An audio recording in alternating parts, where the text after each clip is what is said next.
Yeah, yeah. Can I give me an hour? I'll call you in an hour. Okay, bye.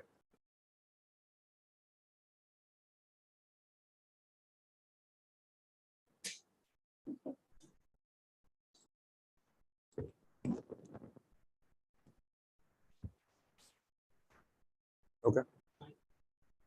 So guys, first of all, good afternoon. He is Sharnel. Okay, Sharnel is an ex-AGN. And instead of me introducing him, it would be great if you introduce yourself. All right. Because you have reached their level. Please ask questions. Get all your queries resolved. He has got good work experience. So whatever you want to ask about industry, how does the industry work, or how was his experience, it will be great. You guys, especially because you guys are starting with your capstone, please ask about capstone. You get an idea. Okay. You guys should also ask. Okay. So there are two batches, right? Okay. These guys are from the new batch, which is just started yesterday. Okay. And the guys behind, they are from the September batch. Okay. So introduction is Aditya, Nikhil, Lindil, Hari, Kailash, Siddhan, Karthik. Talk in the mic. She's saying talk in the mic. Talk in the mic. Sorry. Nitesh, Pratik, sorry. Sachin, Ashish, Nitesh, Yuvraj, Pratik again, Vipul, and Nitesh. There are two Niteshes. Sorry, there are two. So he's Nitesh and he's Nitesh. Mitesh and he is You are Mitesh. Sorry, he's Nitesh. Sorry. Okay, all right, no problem. Thank you so much. So guys, please make the most of it. Okay? Yes. Okay.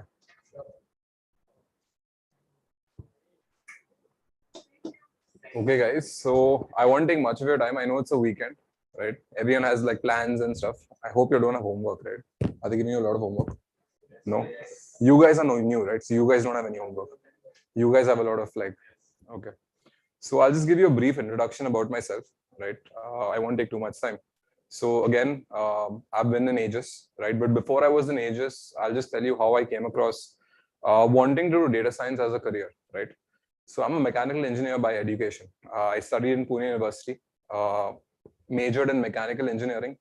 Did it in 4 years. Didn't do it really well, but I still managed to get distinction in my final year. Okay, that's the long story. I'll, probably when I meet you all in person somewhere later, I'll let you all know. Post that, I figured, okay, fine, mechanical engineering is the way to go because, evergreen field and stuff, right? What could go wrong? Machines have been there since the beginning of time. Cars are being manufactured. It's the best thing, right?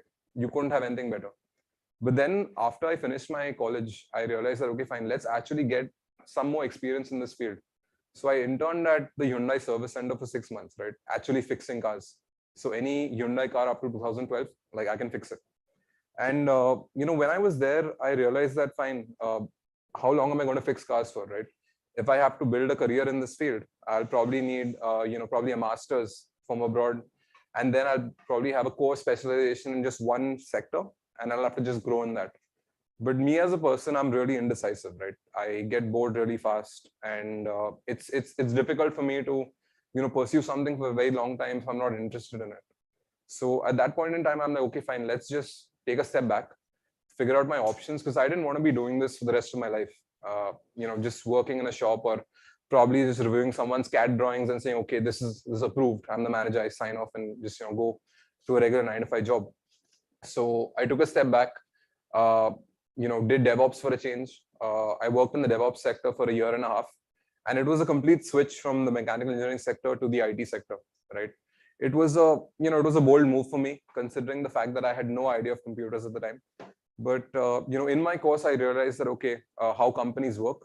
And primarily because we were a consulting firm at the time, I got the opportunity of working with multiple Fortune 500 companies, figuring out their existing organizational hierarchy, figuring out exactly how they do things on a daily basis, and that led me to believe that, okay, fine, now DevOps is good, right? Good money. Has any one of you all heard of what the Gartner hype cycle is? Okay, so the Gartner hype cycle is basically this graph which tells you how good one particular aspect of a technology will do over a period of time. So at that point in time, when I was in DevOps, DevOps was fairly on the upward trend of the Gartner hype cycle. And, within the next couple of years, it was still to be implemented. So just to give you a brief about what DevOps is, DevOps is basically the combination of development and operations, right? Typically in many software development companies, what happens is when a software is released to market, it takes, earlier it used to take anywhere between 3 to 6 months to release one software patch, right? But with the boom of Facebook and Netflix and stuff, they used DevOps as a way to release their software faster. And they were up to increase their turnaround time to 127 software releases a day. So you can figure out the gap it bridged. And what is DevOps? It's nothing but like just everyone being on the same page. Because usually what used to happen is people used to work in silos, wherein the dev team would get a request saying, okay, fine, you got to build a circle, right? Simple example, build a circle, right? They'd build a circle and then, the quality team would be like, okay, fine, but we needed a circle that's colored red and we needed it in this dimension. And then again, the request would go back, and then depending on the processing time and the availability of that guy, he'd take his own sweet time to get the product to market. So what DevOps did is it basically just got everyone in the same room. So say, for example, if he's a DevOps, he's a developer, and he's probably in charge of speaking to business, they'd have a sit down and have their system speak, so everyone knew at any given time what the other person was doing.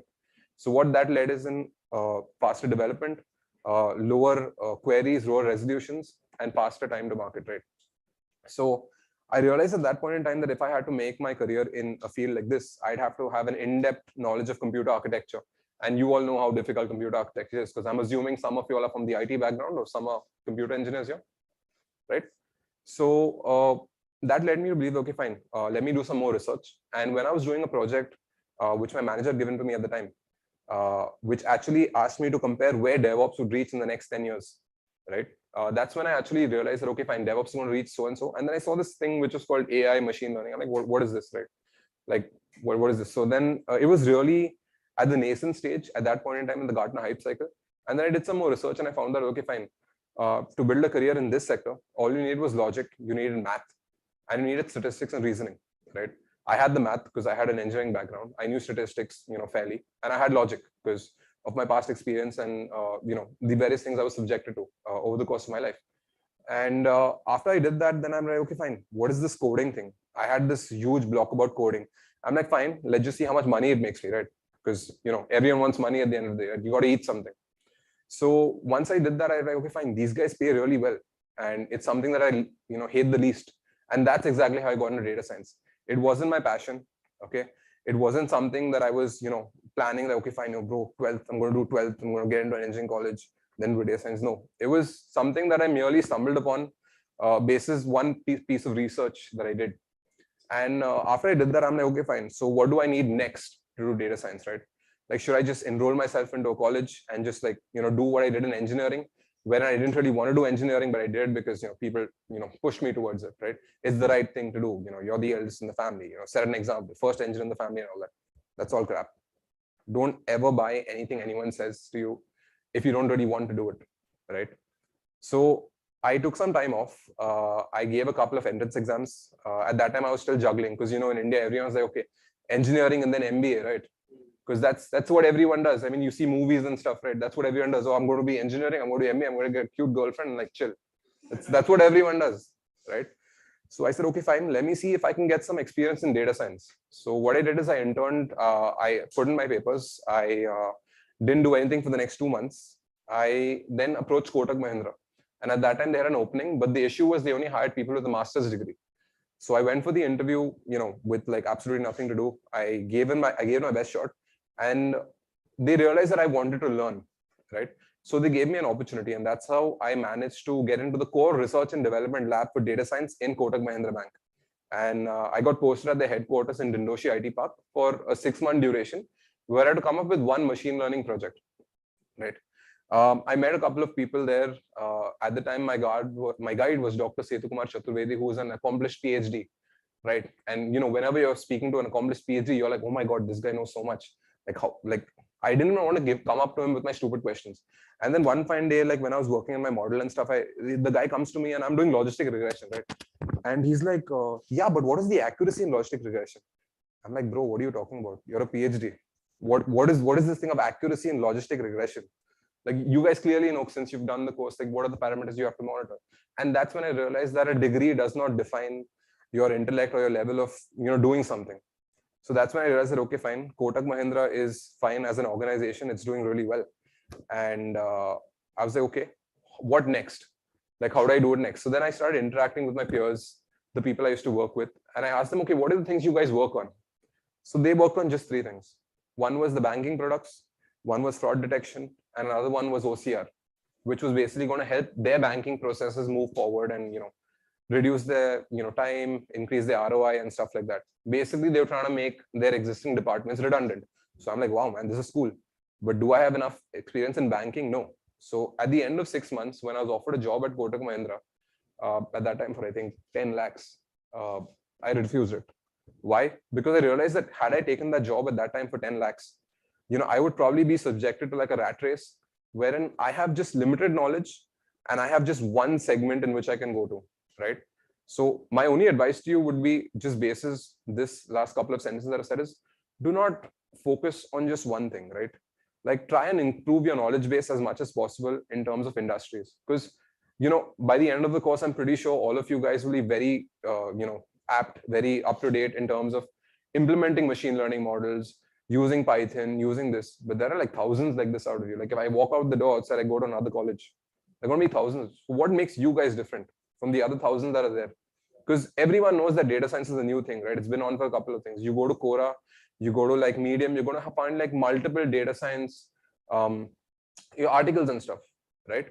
So my only advice to you would be, basis this, is pick something that you're interested in. Pick something that you hate, or if you're not really interested in anything, do what I did. Just pick something you hate the least. Because whenever you get into an industry, whatever you learned right here just goes out the door. Okay, like even in your interviews and stuff, you're going to have like people, seasoned professionals, right, who have seen like multiple of you, and they're going to ask you bare basics. And the reason why they ask you bare basics is so that they understand that, okay, fine, your basics are fine, and based on how you answer those questions, they're going to put you into various departments, and that's your shot at proving to them what you can deliver to them as an organization, right? Because why do people come for recruitments? People come for recruitments because they have people who are getting promoted, probably budget cuts, probably they're expanding their business, right? And that's when they need new people, right? There's no dearth of job opportunities in the market, but there's a dearth of good data scientists in the market. All you need is a brain. Every one of you will have a brain, I'm assuming, right? Just use it. Okay, don't focus on one particular thing. Okay, because in my opinion, like at the end of the course, when you have like multiple companies coming in, if you've just focused on one thing, right? Say for example, just give me one example of any one genre of industry, right? Open door. Banking, right? Perfect example. So if I only focus on banking, right, and tomorrow like a company like Johnson and Johnson comes to me and says that, okay, fine, what do you have to offer? And I'll show him like 3 amazing projects in banking. Like, sir, I've done fraud detection, I've done OCR, I've done this, I've done that. Like, he's like, okay, fine. So why are you coming to me? Why are you even sat for the interview? And at that time, what are you going to tell him? You can't tell him, right, much, because you're on that frame set. So what I'd give you is that keep your site open, see what all you can absorb, and no knowledge is bad knowledge. Another thing I'd ask you all to do is, read up on the economic times. Like take, say, 5-10 minutes from your day, just read up on the economic times, see where all the industries are going, see what's new, see what's needed. And, once you start learning, I'm pretty sure you're going to come across things that you all might like or you might hate the least. And once you'll do that, you'll have to just pick out like a problem and see how you can solve it using what you've learned to the best of your ability, right? So if I had to speak about my journey in Aegis, it's pretty similar to that. Like after I joined Kotak and spoke to my peers, I realized that fine, there's so much more to data science that I need to know, right? If I want to make it big in this field. And I might not like anything, but I'm really ambitious, right? I'm ferociously ambitious. So if there's something that someone's doing, I'll obviously figure out a way, or I'll push myself to figure out, okay, fine, if this guy's doing it in 5 minutes, I want to know how I can do it in 2 minutes without like expending in like a lot of effort. And that's something I tried to develop. And I figured that, for me to reach that level where I can actually do those things, which I say, I'd require a formal education in data science. And that's why I, came to Aegis, saw their curriculum, and moved on with it. And I think one of the most subjects that I use currently, that I've been taught in ages, is basically visualizations, right? So you might not believe this, but I have been in the industry. I have been in multiple boardrooms. I've spoken to founders of billion-dollar industries and stuff on a one-to-one basis, and it's strange. Like, I can't take names, but I recently met this founder of a 15 crore revenue odd company, right, annual, and he was basically looking at a sales sheet, and he was physically highlighting when is his highest sales and lowest sales. I'm not joking. I cannot make this up. He was actually doing that. I'm like, hey, why don't you just just do this? Like, why don't you just use Excel? And he's like, oh yeah, but what about data privacy? I'm like, just use it on your machine. And like within 5 minutes, I was sitting across the table and I did nothing. I just highlighted the cell and I used a max function. Bro, that guy was so impressed. He's like, why don't you come work for me? I'm like, I'm sorry, I can't do that. I already have a job, right? And my boss was right there. So obviously I couldn't take the job. But what I'm saying is that it's things like this that, just define you. Every problem you need does not require deep learning. It does not require machine learning. It can be something as simple as an Excel calculation and a pivot table. But people are so scared to really apply themselves that they don't even look at the simpler options, with the fear that people who are way senior than them might either make fun of them or probably say that they're not working enough or probably saying that you're being lazy, right? So all I tell you is that try applying yourself, right? Even when you're learning stuff in class, like let's say, have you how many guys of you have attended like probably a Power BI session or something, right? Yeah, Power BI, visualization, Tableau, so pay attention to those classes, right? That's something that will help you visualize your data better, because you have a lot of data. Companies know their problems, right? I mean, they've been running for years before you even decided to join them, before it decided to approach you. They have multiple problems, they have multiple use cases. But the thing that you can help them with is if you figure out that one particular use case or that one particular project and just present the hell out of it. Okay. Just visualize their data, tell them, figure out trends in the data, and it can be the simplest thing, right? And that'll just take you farther. And one more thing is that, usually I've seen this in many students, that they try and learn multiple things. Learn as much as you can. It's really good. Okay. But don't try and be like, okay, fine, I'm going to learn this and I'm going to apply this. Because that time you're force fitting. Obviously, the senior batch will know what force fitting is. For the juniors, I'll be like, force fitting is when you have a solution and you manipulate your data to make sure your solution gets that particular outcome. It will work in one scenario, it will not work in multiple scenarios. And then you have to keep retraining your model or, XYZ. So I just give you all that, just these 2 cents and see what you can do with it, right? Read up, figure out what's happening in the industry, because I know that, you guys have a lot to study here. You have like back-to-back classes, you'll have like classes 3-4 hours in a row.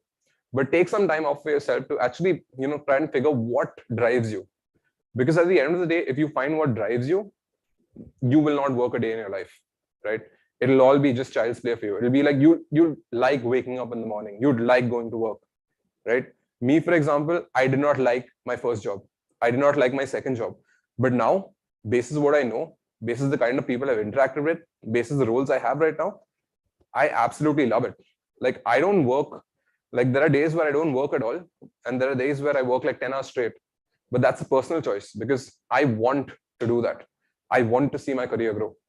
And another very important thing that I just like to leave with you is, do not, just think less of someone, right? You can probably have like multiple people around you. Everyone's subjected to different things. They're subjected to their own background, right? And you don't know what anyone else's story is. So you don't need to probably look down on him or probably look down on her, basis what they've been through or basis their existing situation. Because you never know what the other person can, teach you, right? And that's something that I really did in my course, which is why I got information from various people. And I even shared information with it. Don't be like, okay, I'm just going to take, and I won't give. And that's another way how you build business relations. That's another way how you build business connections. And in the corporate world, that's what's going to take you forward. Not like perfecting your task, not like just doing stuff on time. It's just, what more of a value do you have as a person, or do you serve to the business you're working in? Take it those couple notches ahead, right? And I think that's just what you guys got to do. And in terms of the course, I just say, irrespective of what you do at home, just pay attention in class. That's it. Like these guys know what they're talking about, right? They've been here for a while. Aegis is here for a while because they know what they're doing. The program works. In spite of what other people might tell you, the program works, and I'm a product of that same program. So even if you have the stupidest doubt, right? Maybe you're ashamed to ask it to your teacher or your colleagues in class. Just take some time off. Just drop them an email. Say, hey, I have this query. Please, can you help me? And these guys are more than ready to help you out. Because at the end of the day, they're in charge of your future. And it's only right that you take full advantage of that. Otherwise, this is just like a normal college thing where you're just coming up for attendance. That's the worst way to go about this, right? Do whatever you guys want, but be happy while doing it. And then you won't work a day in your life. So yeah, I'm open to questions. If you have questions. Guys, can I just take a seat? I've been, yeah. Awesome, cool. So, no questions? Yeah, okay. What's up? Sharnel, Hey. I would like to know about your first interview and what kind of work you were having in the first data science company. Okay, so my first interview, it was actually very funny. So my first interview was on a basketball court, right? I was in Powai. That's where I did my course from. And I was on the basketball court and I just gone there to play because I was searching for a pickup game. And I happened to meet someone who had a army t-shirt on. He's like, oh, what do you do? And I didn't know who this guy was. Right? So in my head, I'm like, okay, he's a sir because he's been in the forces. And he asked me what I do. And basically that match was my first interview. So he just judged how I played. He judged the decisions I made on the court. And basis that he figured whether he wanted to have a conversation with me or not. And like fast forward to 2 years, like 6 months later, I'm working for him, and that guy turns out to be like India's most successful VCs who started his own fund at and got it to 1,000 crores, in the early 2000s. So that was my first interview. Any more questions, guys? Not all of us are going to get an opportunity to play on a basketball court. Okay. So could you talk about an interview where scenarios would be like, it would help us tackle the questions which you faced, like in the interviews you gave at Aegis? Right. Okay. Perfect. So I did get a couple of interviews. I'll tell you about my most colorful interview, right? And just know that after the interview, I stormed out of the room and I tore my CV and I just threw it and I went for a walk. Right? Because that's how angry I was after the interview. So I won't name the company again because I was actually going to work for that company before I got my other offer. But yeah. So I walk into the room, there are these two guys sitting, right? One guy probably in his early 30s and the other, pretty senior guy was like 40, 50, balding and stuff. That's how I realized he was 40. No offense to balding people, even I'm balding, I'm just saying. So that guy was like, fine. So, he saw my resume and stuff. He's like, okay, you've done this. Yeah, but everyone else has done this. What makes you special? I'm like, that I've come here, that you've shortlisted me. He's like, yeah, so I've shortlisted you because I liked your name. I'm like, I guess that I did something right? My parents did something right, so I'm here. And he's like, no, so I want to know what you know. So he started asking me questions about my project. And obviously, I've done the project, so I know, right, about the project. So I'm like, okay, fine, this is how this happens. He's like, okay, but why didn't you use this? I'm like, because I wanted to use this. He's like, no, but didn't you evaluate other options? I'm like, no, this is my project and I use this. So I'm going to tell you about this because that's what I've used. He's like, but don't you think you should consider other options? I'm like, yes, like speaking to you. And he was very arrogant. Okay. Like keep in mind, he was very arrogant. He was like talking to me like I was nothing. Okay. Like I don't talk to anyone like that, even if I'm angry with them. And then I'm like, yeah, there are multiple other job opportunities also, but I'm still coming here, right? And I'm answering your questions. So, because I want to. I could have refused this, but I want to. He's like, oh, so you're a smart guy. I'm like, I won't say I'm smart. I'll still say I'm learning, and I learn every day. So I went on that whole, diplomatic thing of like, okay, I'm learning every day and stuff. And then he looks at that guy. He's like, basic hai banda. I'm like, what? I'm right here. Like, don't you want to wait to like leave the room? He's like, yeah, so you've done engineering. You couldn't make it as that. You were in Kotak. You didn't get a job there. You did DevOps and stuff. And now you're doing data science. Like, bahut paise hai kya? Mom, dad ke paas. I'm like, no, I wanted to do this. He's like, that's bullshit. I'm like, excuse me? He's like, okay, fine, leave. I'm like, are you sure? There's nothing else you want to ask me? I'm like, can you ask me something else? Because in my head, I'm like, okay, ego, right? Like, bro, I've come here. You've shortlisted me. You've shat on my entire resume. And now you're telling me that, fine, I don't know anything. I'm like, ask me a question. He's like, acha, पूछे क्या इसको? He's like, हाँ, चल पूछ लेते. So the young guy came to me. He's like, okay, fine, bro. Smart ass. He's like, how do I find the angle of the hour hand and the minute hand? Like, how do I figure out how many radians that is? So I'm like, bro, wait, give me a minute. So then I knew the answer to it. So I started doing the thing and I sent it to him. He's like, okay, smartass. So you've done everything and the answer's wrong. I'm like, how is it wrong? It can't be wrong. He's like, check, it's wrong. And then they started laughing. And then I was so stupid, right? So I had calculated everything. You guys obviously know the answer to this. I don't need to tell it to you. So I hadn't factored in the amount the R hand moves from one if it's 130, right? Because when it's 130, your R hand will move to half of between 1 and 2. And then I looked at him, I'm like, wait, hang on. And then I did this. I changed the answer. I'm like, this is the answer. Thank you for your time. I just kept this. I'm like, do I have your permission to leave? They're like, yeah, okay. And I left. And when I left, bro, I was so angry. I tore off my resume. I dumped it in the bin right outside the door. And I went for a walk. I just went for a walk around the entire block of Powai. At that time, our campus was an MTNL. And later, when I come back, towards the end of the day, I get a call from Taranjit ma'am saying that, hey, out of all the candidates, you've been selected to go to lab. I'm like, what? How? I was rude to them. They're like, no, they wanted someone who'd basically challenge them and basically talk logic and not be a yes man, right? So that was my first interview, right? But I'm not going to tell you that all the interviews are going to be like this. I had multiple other interviews also with other companies wherein they asked me basic questions, right? So the other interviews that I had gone for, they asked me simple basic questions. Okay, how do you insert values into a table? How do you open the SQL editor from Python? What is the other one? Why would you choose logistic regression over linear regression? Basic questions. What are the parameters you check? In various algorithms to arrive at the decision. So these were all basic questions that they asked. And the reason why they asked us basic questions is because they wanted to figure out if our basic was strong. Because, these guys have specific use cases of their own, right? And once you go into any industry, they will train you on what to do. So their main goal in the interview is to understand just three things. A is to see how open you are to learning. B, how you work with people. And C, what is your aptitude to, go the mile further into solving a problem, your approach. So there was this company, I forget the name. It was basically run by IIT professionals. It was started by IIT and they only hired IIT guys, right? So they came to our college and that interview was by far the most challenging. So they asked me like a couple of aptitude questions, one which I knew about and one which I didn't. And he asked me a very stupid question. He's like, what are the amount of crows in the MTNL campus? I'm like, what? He's like, crows, kawa.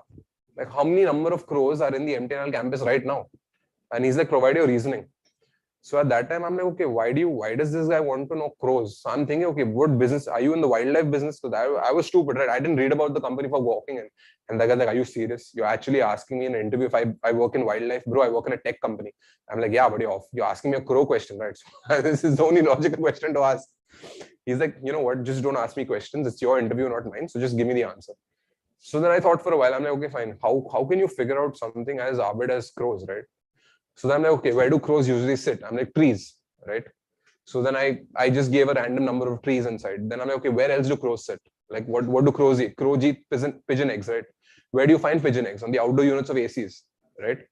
So I figured, okay, bases each floor, there'll be so many number of ACs. Every alternate AC might have a pigeon nest. So 2 crows per pigeon nest plus the number in there. Plus bases migratory patterns, you might have like 30, 40 crows depending on the season. And I provided the number. He's like, good, you may leave now. I'm like, what about the rest? He's like, fine, I got what I want. So then later when I got selected for the company, obviously I didn't take it because I had better options.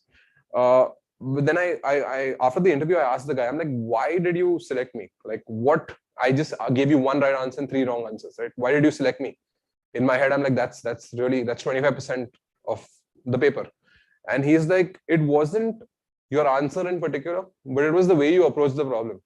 You basically thought of other scenarios, you thought of other ways and means in which you could figure out something that was random. And that's something we need in a solutions company, right? So that's why they like my answer, and that's why they selected me. So any other questions, guys?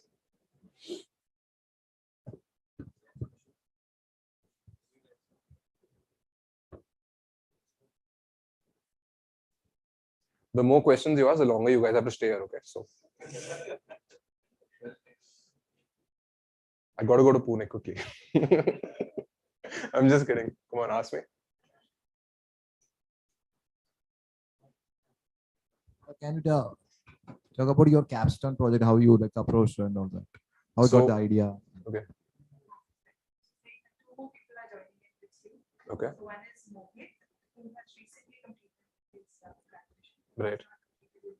Not graduated, but he's completed his course. Okay. And the other one who was there in the previous batch. Okay. He's Pranav. Okay. So All they right. are also joining. Sure. Done. So my capstone project was basically chosen for me, right? I was a part of a group, and these guys chose my capstone project. At that time, we didn't have any restrictions on the capstone project we could choose. We could choose absolutely anything. The only rule was that you had to finish it, right? And you had to know each and every line in your code. Because at that time, our projects were being scrutinized by Mr. Bhavik Gandhi. You know who Mr. Bhavik Gandhi is? Okay, so he's basically Shadi.com, right? So that guy is a genius. And he was scrutinizing line by line of our code and asking us why we used it. And if you just read about him, you'll see how accomplished he is and what he's done. So my capstone project was basically chosen for me. I didn't really choose my capstone project because the other three people in the group that were there basically approached the problem. But I only had one contention, that I wanted to use deep learning. I wanted to do something that wasn't done before, and I wanted to complete it. So that's what I did. What about your capstone project? What are you doing right now in it? Yeah, as you said, we are also like my team is also like wishing to do something different regarding some deep Okay. learning stuff and all that. Right. So that's my second question to you. Like, how much percentage that you include your deep learning in your capstone? Like, how important would be comes to a job opportunity? Again, it depends, right? So if you go to an organization which deals specifically in deep learning and stuff, that's something. 1 second.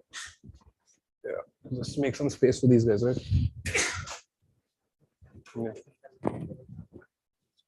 ठीक है. ये निकाल दो ना आपने कैसे? अच्छा, हो गया. Pranav, your senior.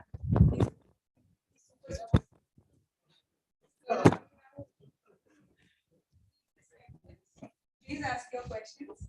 Okay.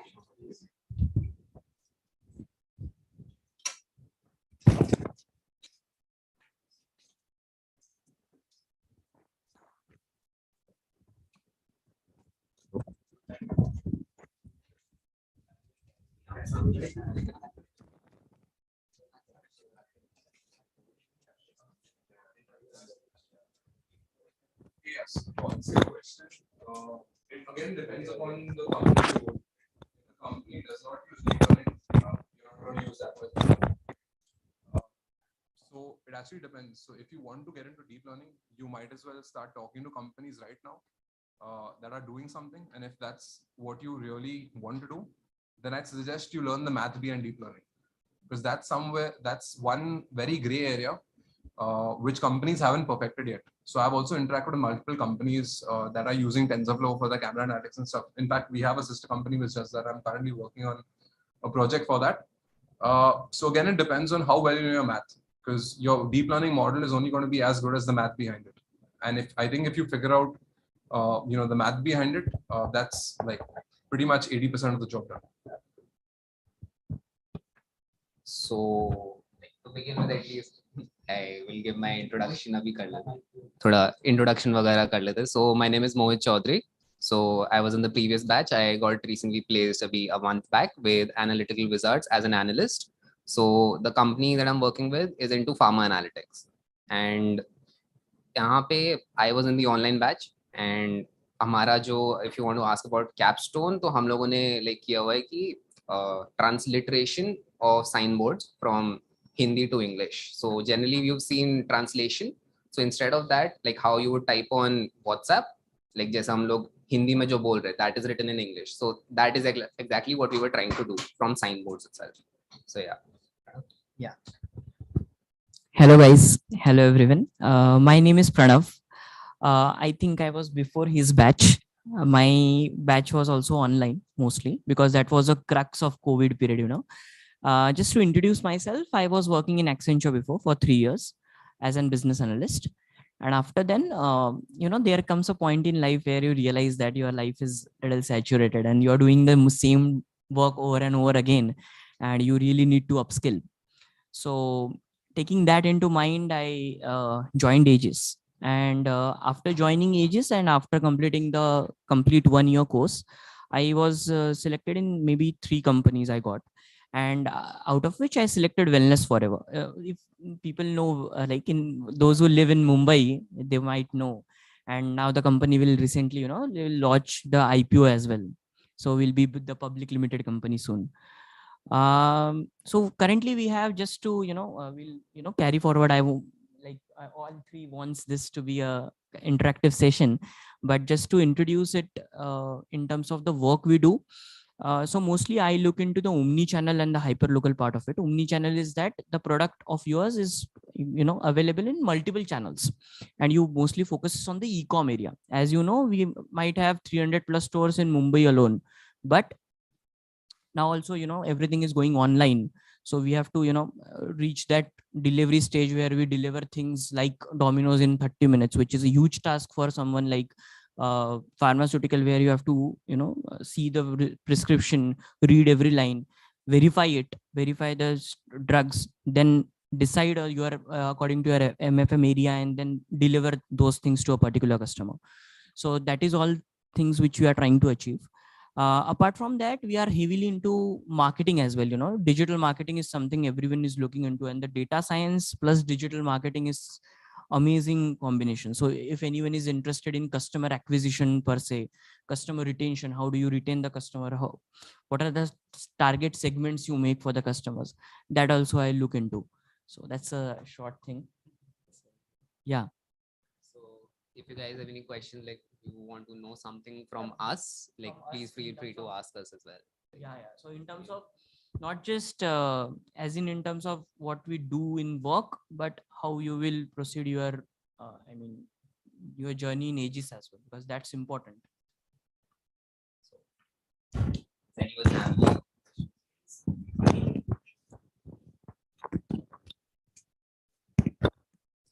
You're working in a pharma company, right?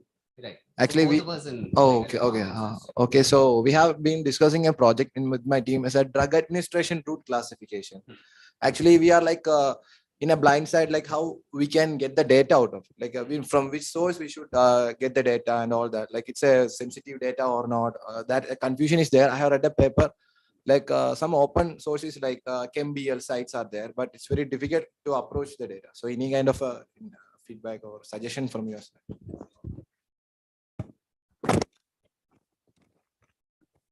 Yeah, but getting data out of see, there are ways of getting data.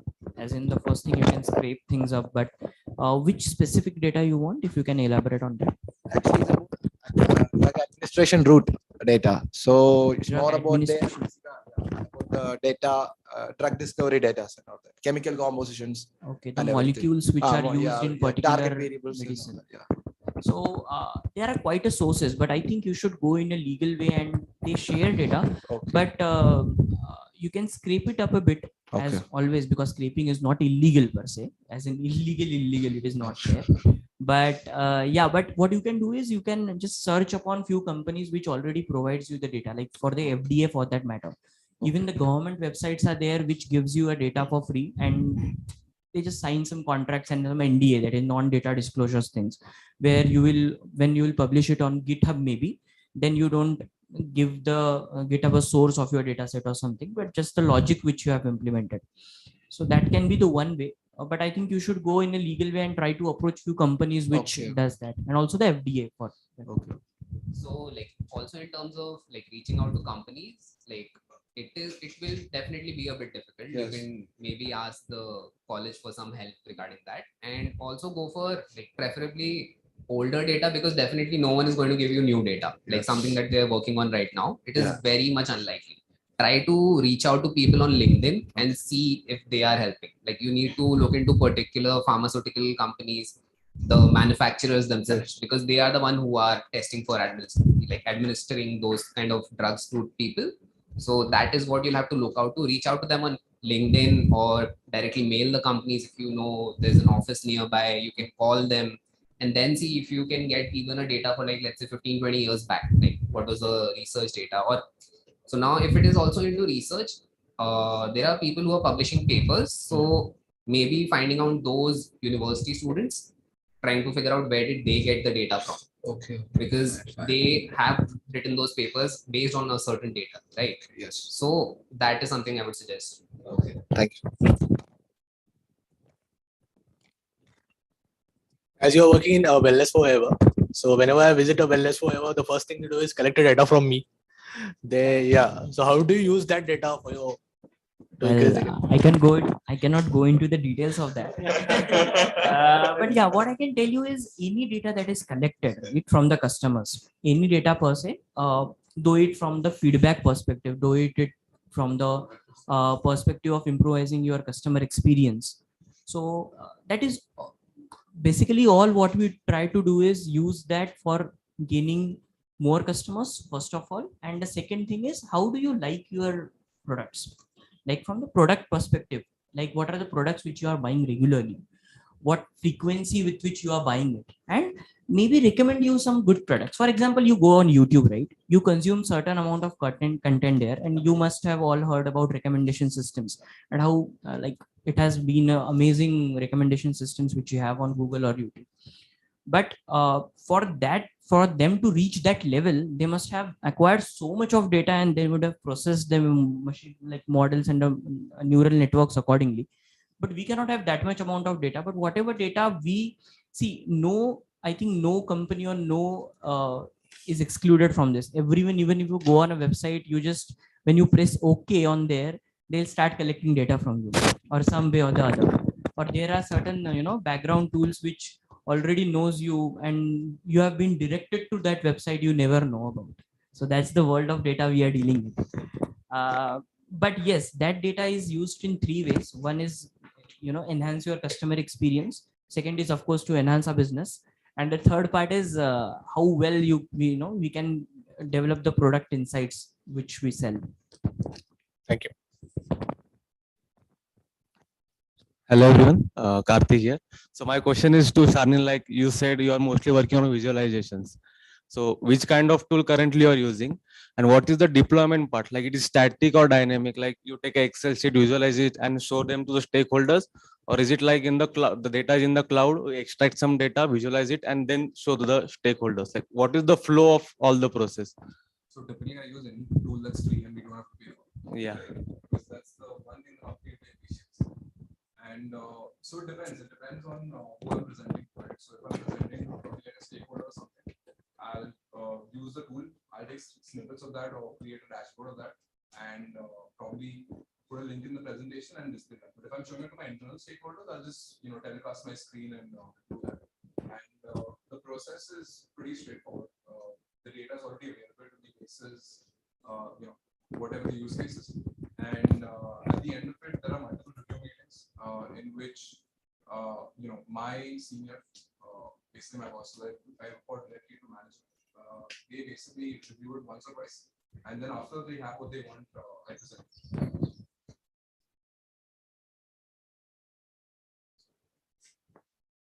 So like the data is in the cloud, or it's just in an Excel sheet, you extract use that data. Like in our class, we are learning like if you consider Power BI, we import the Excel sheet and then visualize it. So how is it in the company, the flow of the data? It's both. So it depends upon how much data you have and which source you're getting the data from. So say for example, if I'm talking about a client that has volumes and volumes of data, I have to take out the data through my SQL and stuff because we create the database and we use it through AWS. So then I have to whitelist my IP, I have to get the download and then do it. But if it's something like internal company data, then I usually work on Excel sheets. So I just upload the Excel sheet in Power BI create a dashboard on the online thing and just submit that link for it. Okay, fine. Thank you. And my second question for everyone, like for our Capstone project, we are consulting a business. matlab, It's a real business. So we are trying to optimize their business. So we got a sample data. So the sample data contains the customer and multiple different products they are selling. So seeing that data, we first understand the data is product centric. Like if one customer buys many products in a span of month, like 3 products, 4 products. So what should be the approach while tackling this problem? Like should we predict based on the customer enhancement or the product quality or the product sales? Like what should be the approach? I will come to the second question in the second part, and then these guys can comment on it. But to the first question of yours as well, Okay. as Sharnel mentioned, maybe Power BI is something one of the basic visualization tool along with Tableau, which is two of the, and also SAS and all are used. But answering to your questions, also we also in our company use dashboards on a mini level, because that is something people when consider data, like this is, I don't know why a notion is there that BI is not data science, but in fact BI is the starting data science and the end point of it as well. So any model you build, no matter what, anything you do in your machine learning part as well, finally has to be displayed on the dashboards, because that's the thing management and upper management will look into and take their insightful decisions which they want to take. So coming to that part, so of course we take the data from the data lake. So there is an Azure data factory you can use, as he mentioned, AWS can be integrated. And the best part about Power BI or Tableau or any of that data visualization tools is that you take the live data as well, sometimes you take the transactional and the master data as well, and then you combine the data and make the staging tables. So in Power BI or any SQL server per se, we make the staging tables out of all the data, we join those tables, and then out of which we make the visualizations. So it's always a transactional or master data per se. And I think I'll shortly answer your second question.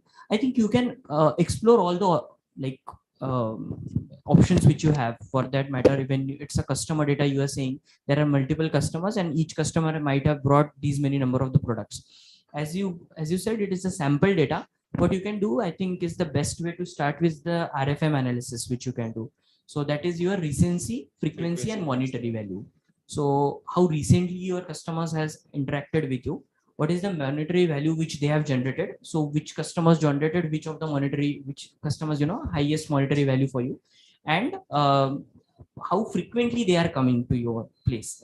As in, what it does at the final is they give you the score or the ranking of the customers, and out of that ranking of the customers which you get, then you finally get to decide what are your top customers person, and then to those top customers you can build upon the recommendation model. That okay, now these are my top customers, now I can recommend those particular models or that particular products to them which other customers have bought, the collaborative filtering and so that kind of approach you can follow. Thank you so much. Add to that, like you can also try to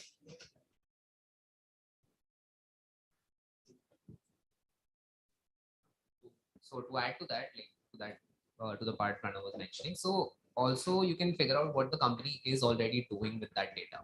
Like you need to understand what their focus is within that data.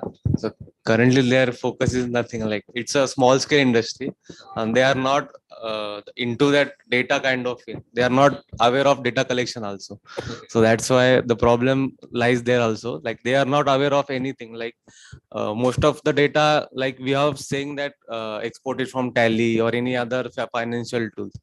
So they are not aware of this data kind of thing. So now on top of that, like if that's the case, so there are two ways that you can go about it. Like trying to, what basic the thing is that everyone wants to do is to make more money. Like that is the main focus of the business at the end of the day. So like trying to figure out who to sell that product to, because who is more likely, because everything that you give a result to, it has to make sense as to what you're trying to do. As to what you're trying to do, right? Then again, like a point that I mentioned before, trying to reach out to people who know what they're doing already, right? Because they have seen that sort of data, they have the domain knowledge as to what techniques they're using. Maybe they won't tell you like in depth as to what the steps are, but then they can tell you topics that to cover as in like theoretically, and how you could possibly take an approach to that. Key what they have seen in their time frame where they have worked upon such kind of data, and what you can make out of it. And post that, also trying to figure out like something that you can add to it. Like it may not necessarily be something that is just model focused, or it could also be maybe deep learning based, or maybe machine learning model based, or it could be something very simply be statistical also. Like as an example that I will tell you, that the current training that I'm getting in my company, so we are working on marketing mix. So that is something I believe you won't hear in ages at all, but it is something very simply trying to figure out what the, let's say, like an impact of a certain marketing channel is for a company who is trying to invest into the digital marketing space, or let's say like even on TV or media, any sort of platform that they're doing. So all of that is working onto statistical models, not even machine learning. So try to explore your options within all these forms, because trying to figure out just into machine learning or just into deep learning will sort of put you on a barricade wherein you'll come to a standstill and you'll think, what do I do next? Like, will I get any help trying to figure out, or you might even want to drop at that point. So there are many ways to go about it. So, Thank you.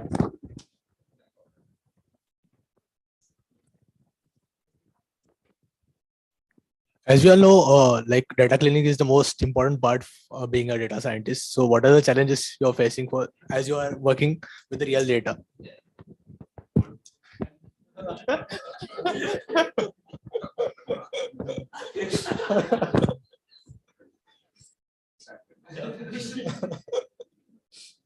I think all will have to comment something or the other on it. Well, it's actually, they say, and it's true, that 70% of your time go into data transformation and data cleaning. Because see, for any model or machine to understand the data should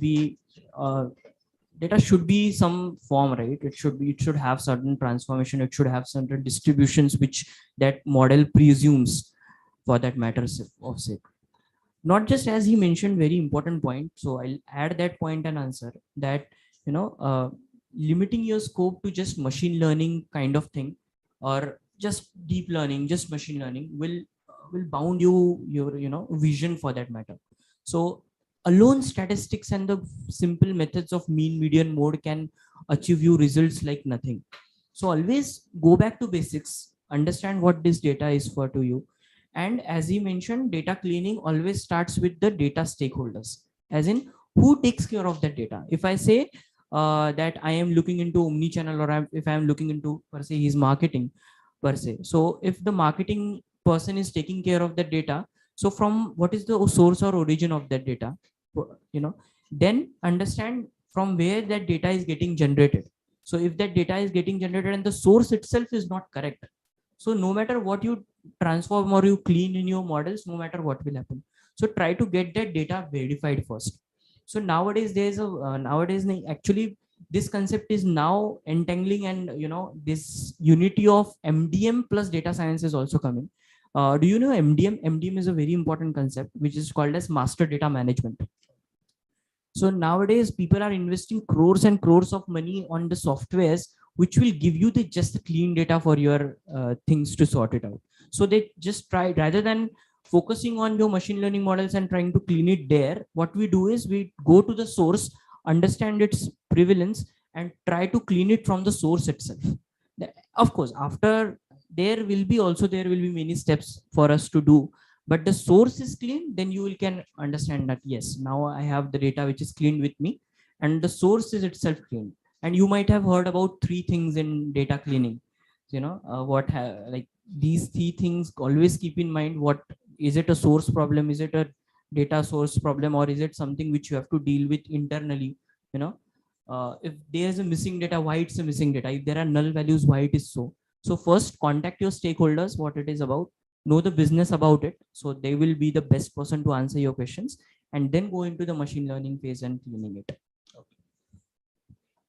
to add to it, so the basic example where you want to understand, you must have experienced is data scraping. You've seen, like when you go online, you're trying to scrape data, So what you'll get from there based on what you've given as an input as to what I want, let's say you're using regex, so to match a pattern, right? You might end up with a lot of more than what you've asked for. So even trying to figure that out. Okay, that is just like a basic example how you would see that. Now, post that you need to also understand when you are using a certain data, as Pranav had mentioned, like what are the error within that? Like there are different kinds of error that you will see, because if you see as a process for an enterprise, then you'll know that there are different channels from where the data is coming in. And in a lot of places, humans are involved and humans are bound to make error. Like think about it, someone who is doing data entry 8 hours a day, will that person put in as much effort? Like, so that person is bound to make a mistake. And if in case of a machine, if it is scraping that data, processing it, is there any problem with the process itself? Or is the type of data that is coming in, is it changing? So based on what sort of error you're receiving, you also need to transform your data accordingly. Like you need to adjust it before even like thinking of what you're going to put into your code. Right. So No, I was about to say thank you only. You can continue. So I think these guys covered most of it. But one very important thing is in data cleaning is that yeah, it does take a lot of time, as you mentioned, and it's a big headache. So if you can find someone else in the organization to do it, just give it to them.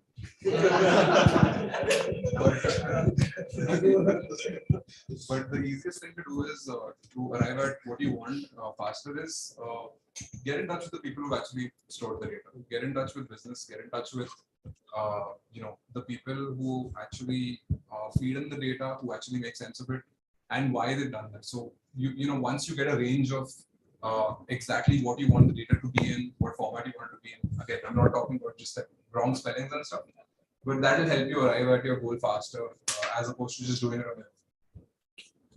Thank you.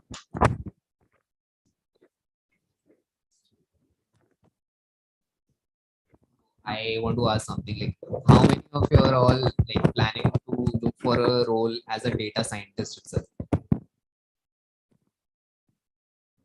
Others looking for BI analyst?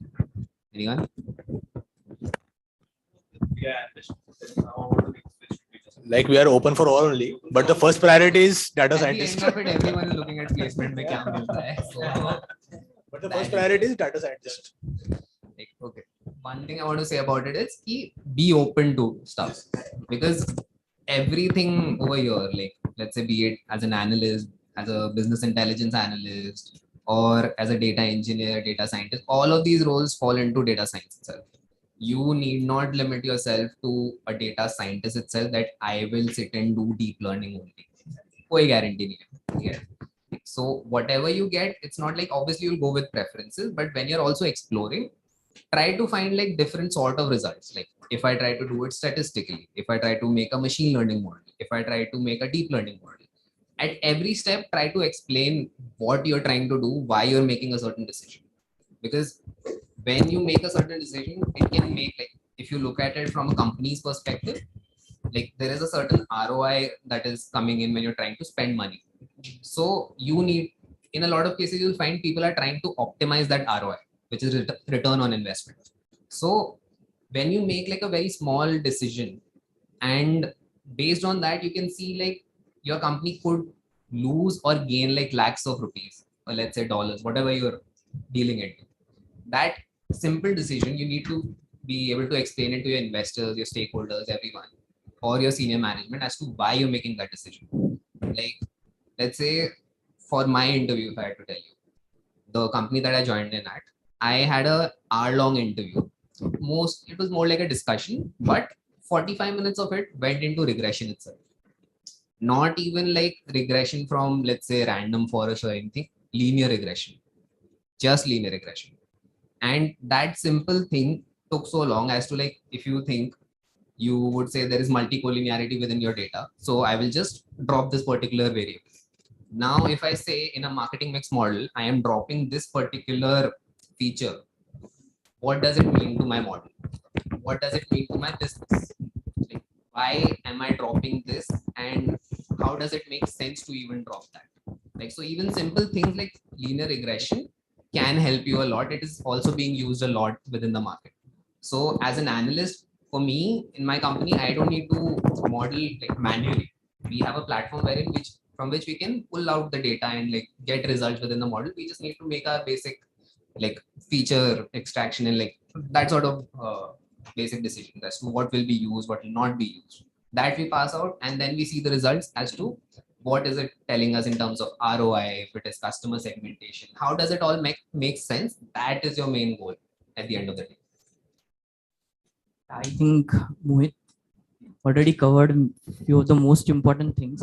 Like you all raised hands for data scientists, right? Everyone wants to be at last, and that's the goal kind of thing for us. And then we can move ahead to managerial roles.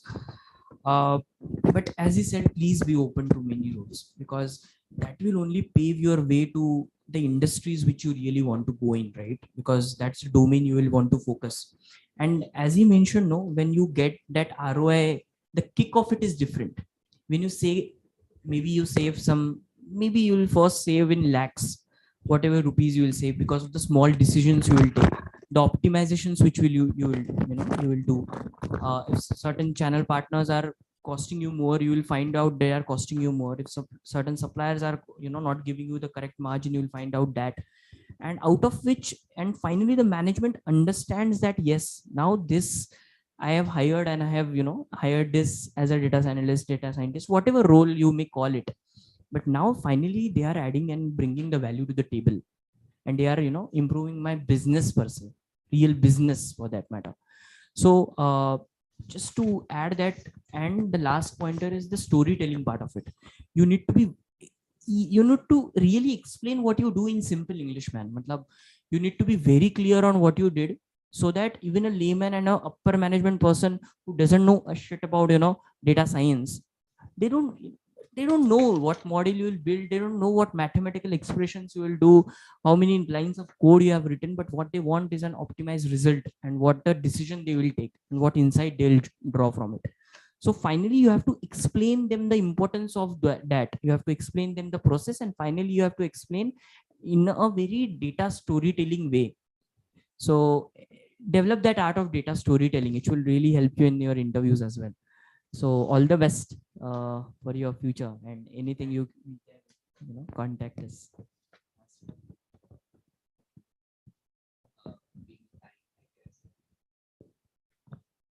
I have like one question which you're like partially covered right now only. Yeah, before I could ask, you all covering like, but you'll cover it in parts. Like before you all could come, Sharnel like in depth told us about his interview, the challenges he faced, and what companies are expecting from them. But this was 2 years ago. But now I guess Pranav is like passed out last year. So and you've passed out recently. Yeah. So like we want to like, and we'll be giving our interviews in say 5 months from now. So like we've understood his perspective 2 years ago. It'd be better for us to understand like last year and now. So we understand a trend of what companies are exactly expecting from us. Like you answered it partially by just saying the linear regression part went on for 45 minutes. So what else? Like what else should we focus on now? Like from 5 months from now, we'll be having our interviews. So what are the things we should look at? Like how, like he told us good things about the approach, whether how we utilize what our brains, looking at the logic, storytelling was a part of it. Like from an interview perspective for us, the senior batch, what are the things we look at? And the 45-minute part which you mentioned, and in what depth should we go about? Like I'd appreciate if you go in order. Like he's given us his perspective, that was like 2 years ago. Like then you go now. So then we understand, we get a trend also. Sure. So this was before 8 months, I believe. Correct. So what happened with me was, so basically I gave many out of maybe 5 interviews were scheduled, and out of which 3 I got a job. But as far the interview goes, no, I will believe concentrate on these 5 subjects: Python, statistics, SQL, machine learning, and some part of linear algebra maybe, and more of SQL. These 5 subjects, if you master, you will crack any interview. Now, I want to go deeper into one topic, that is, he said regression, right? So anything, if a person asks about regression, you should be able to answer mathematically as well.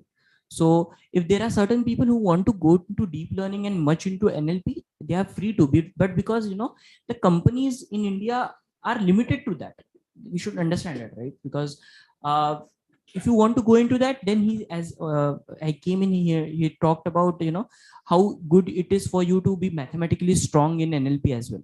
So the mathematically strong part of your NLP and deep learning is very important if you go in, because you cannot tell them that no, see, deep learning we know and it is a black box, we don't know anything. But in regression, as you mentioned, you can point it out ki if we are selecting this parameter, why we are selecting this parameter. Now they will ask you the questions, like they mostly cover, like he said, 45 minutes was regression, mine was time series analysis.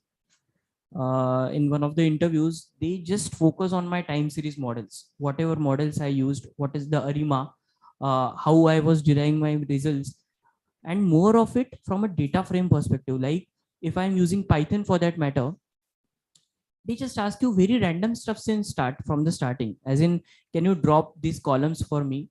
Can you, if you applied this as on your training model, now change the parameters, build a pipeline for your testing model. And how will you optimize it? Maybe you are saying you have done a classification model. So what you have done in classification model, why there is a multicollinearity, why we need classification when we have regression? So first get your basics very clear, as in watch rewatch the first lectures of your machine learning statistics, understand the basic difference. As I said, mean, median, mode, when you will exactly use mode, when you will use median, and at what point in time you will use mode. These questions they ask, literally they ask ki mode क्यों इधर mode क्यों लगेगा, because you want to count the frequency, man. That's why you need mode here. You don't want median because you want to reduce the effect of outliers. You just take the average, it will not reduce it. So as I said, go to the basics first, understand the basics, clear the concepts, then take one topic at each of these 5 subjects and study it throughout as in throughout of it. And just don't take any burden, as in the more free you get with the interviewer, and more, of course you have to be professional when you give, you have to like Aegis takes care of that. In fact, they'll train you up accordingly. But more of that, more your discussion in the interview should be, it should be more of a discussion part rather than he just asking questions. The more you make it into a discussion part and you bring him the interview into your domain, then you crack it up. So as I said, last 8 months, the interviewers mostly focused on these basics only for our batch. There were some companies which specifically came for DI. They focused on a deep learning and NLP part. But apart from them, maximum companies, as I know my colleagues as well, they just focused on basics and the part of it. So in my case as well, I have given like 4 interviews. So you need to understand, like, it will very much likely go on to what you've done in your projects, and companies would be more interested if it is something similar to what they are doing, because they are trying to hire someone who would be able to drive their projects. So try to focus on projects, like you will have like 4, 5, 6 projects on your CVs, like at least 4 to honge sabke. Like, so you'll have those, and in a lot of cases the interviewer will ask you to select a project and explain it, or maybe some project that they're interested in, they'll ask upfront. So you need to drive that interview. Like, you need to make them understand like what you've done, and this is the one that I focused on. And if this is of interest to you, I can explain you much more into it. Like, let's say I had given an interview into quality chaos. So there, the project that we had done, Capstone. So overall, that person had asked me, ki, like, give me your introduction. You have like 5 minutes, and like whatever you want to tell me. So I just gave an introduction for like 30 seconds, a minute, and then I told them about the Capstone, and then I told them that I made a small presentation. Like, if you're interested, I can show you that. They were like, okay, if it's a small presentation, then that's fine. The rest half an hour went on to it completely. Like, they were interested on it, they were doing something similar, and then they kept asking questions on that, trying to use along with that. If I had a project on time series forecasting, so they had questions in the middle of that, they'll ask another project. So focusing on something that they are doing, right? Because that is their end goal. That is what they'll have to train you less upon, right? And then let's say 90% of your interviews would go on to your projects itself.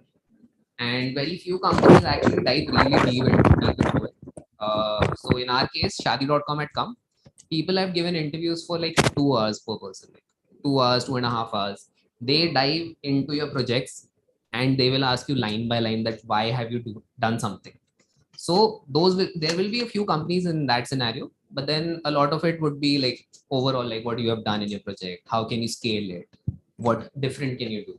So those kind of things you'll have to look out for. And basics, definitely, like main core subjects, you'll have to cover those. Thank you. So I have a question to you, like how you approach SQL, like only basics through or any particular project you took and did with SQL or something like that? I think the assignments of which ages give are really good of That's in the SQL term. And SQL starts really from joins and select queries. Is I am aware.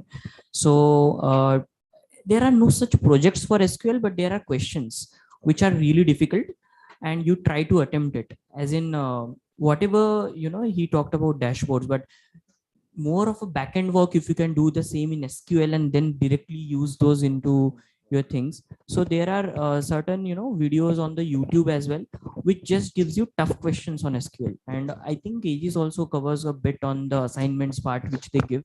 So the final parts, the view and the restricted roles and all, they are actually the part where the things get little crunchy, I would say, and little tough. But mainly you should know joins thoroughly. Inner join, when will you use left join, and practice. SQL require, like mathematics, SQL require practice. The more you will practice, the more thorough you will become in SQL. So yes, SQL is that. And apart from that, what you can do is you can use your SQL in your projects, like build some project which are using tables for that matter, and then bring it on your UI if someone is available, aware of UI thing which they do. So when you deploy your model, use SQL in your backend, so that if a transaction happens, an SQL table gets updated or deleted and the row is reflected on your UI. That is the best project you can do. Anyone will be impressed with that. Thank you. And mostly the learning will be great. Yes, thank you. Like always explore your alternatives whenever you're doing a project, because when you do a certain thing, you will be asked, let's say you've used random forest, easiest like algorithm to go for, everyone's favorite, and you will go for that, and then your interviewer will ask why this and why not linear regression, or let's say SVM regressor or anything. So you need to have an answer based on that. And in terms of interviews, if you need anything, you'll have to ask a lot, I'll tell you that. Key, whatever it is, you need help, you need more, let's say, practice interviews, you want more people to, like industry people to come and take your interviews, request for it from your college. You can get that done, or thoda prior you can ask them, and like ask in a group at least. Like, an individual person asking, you are much better off than like communicating with someone on LinkedIn, like to that they can review your project, ask some questions. But then whatever you need, ask for it. Your college will help you, like if enough people ask for it.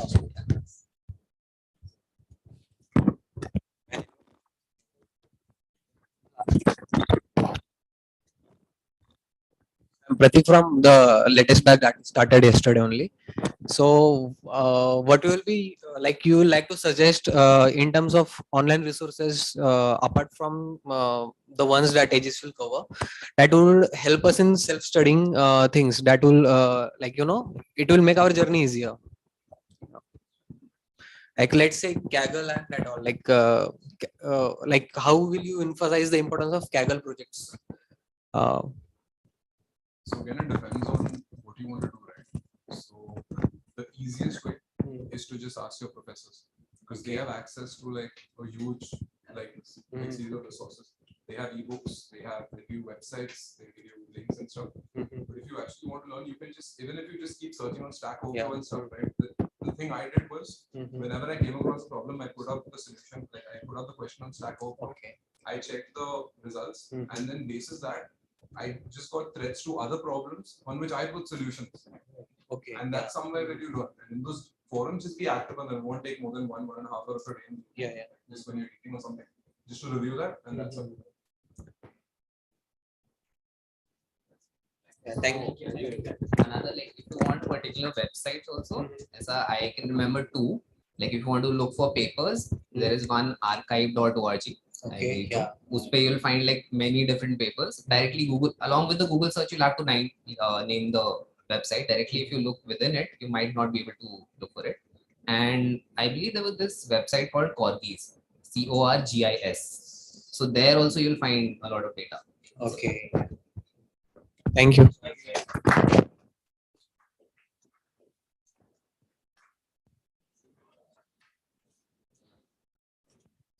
Yes.